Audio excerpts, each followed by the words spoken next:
Hey, it's Jeff Garber, mortgage expert. Wanted to bring you a market update here. We're in the beginning of July now, and I wanted to kind of let you know what's been going on since mid-June and since the Federal Reserve raised their overnight rate by 3/4 of a point. Well, what happened to mortgage rates? Let me get myself out of the way here, and we will dive right in. So what you're looking at is the bond market. This is a chart showing mortgage bonds or mortgage-backed securities, and they trade live in the bond market Monday through Friday, and this is where mortgage rates come from. And all you need to know here is red is a bad day and green is a good day. And as bond prices go up, as you can see with green candlesticks, well, mortgage rate comes down. It's the opposite effect. So don't let the chart confuse you here. What we want to look back to, though, is here's the week the Federal Reserve raised short-term rates 3/4 of a point. And you can see the days prior to that, we had some rough going here because of higher inflation reports that came out.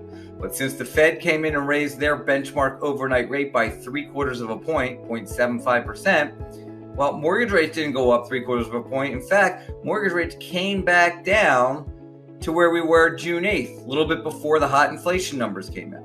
All right, so the moral of the story here is the Fed's job is to stay ahead of inflation. They didn't do a great job of that, we know, but they are stepping in now to do that. Well, how do they do that? Well, they have to raise short-term rates, and they do that to slow the economy down. They want to make it so that people don't spend as much. And if that happens, then goods and services have to level out, which is inflation, and typically inflation will come down in that circumstance. We've seen it happen in history.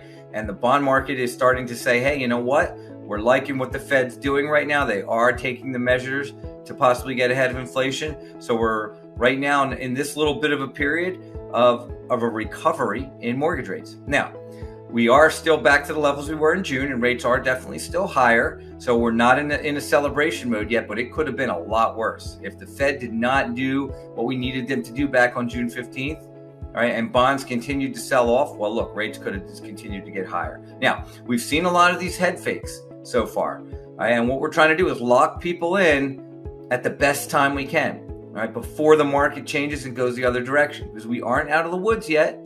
Definitely not out of the woods yet. We still have some room for improvement in mortgage rates here for sure, but we're still in an upward rising interest rate market right now, and that's because of inflation. Inflation is the kryptonite to the bond market, which is the kryptonite to rate.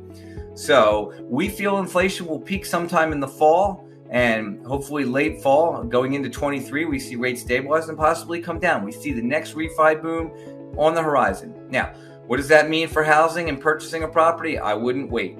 All right. It's always a good time to buy housing. All right. A common term that we're using these days is you want to marry the house, you want to date the rate. What does that mean? Well, look, when you buy a house and you're going to be living in it for the long haul, well, we want you to marry that house, right? That's the house you want to put all your eggs into, all right? But that doesn't mean that when you lock your loan in this year, in 2022, that you're going to keep this mortgage, this loan, for the same duration that you're going to keep the house. No, people will refinance when rates get lower. We've seen it in every single refi boom. You saw it all the way up until the beginning of this year when rates started to go up higher. So you don't need to worry about having this loan and this rate forever. We will probably go back to all of our clients in 2022 when we see rates come back down in the next 12 to 24 months. It's going to create a nice refi boom. We'll be able to save people nice amounts of money on their monthly payment and get you back on track. So definitely a good time to buy. Remember, when you rent,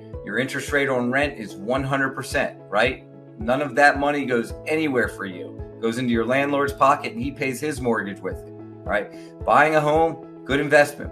We still have appreciation, okay?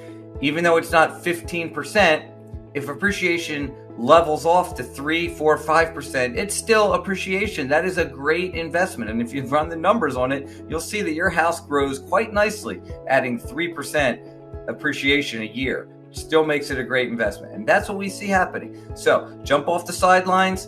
Give me a call if you want to talk about it, if you want to get pre-approved, and I'll be happy to help you out. And I hope this market update helped. Have a great day.